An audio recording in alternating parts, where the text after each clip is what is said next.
सर्वांना प्रत्येकाला असंच वाटत असतं, दुसऱ्यांसाठी जे घडतं ना त्याची कधीच कोणाला काही चिंता नसते, काळजी नसते.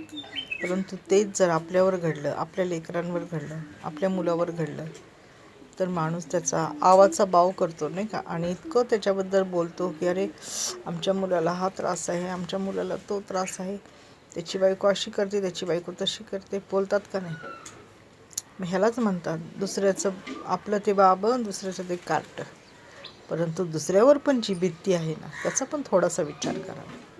ते पण कोणाचा तरी मुलगा आहे, हो का नाही? तो पण कोणाचा तरी भाऊ आहे.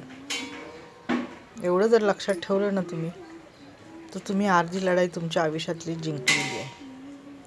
नेहमी आपण थोडासा दुसऱ्याचा विचार करावा, त्याच्या जागेवर जावं, त्याच्या जागेवर राहून बघावं की त्याच्याशी जे घडतं आहे, घडलेलं आहे, ते जर आपल्याच भावाबरोबर, आपल्याच मुलाबरोबर जर घडलं, तर तुम्ही काय करणार हो?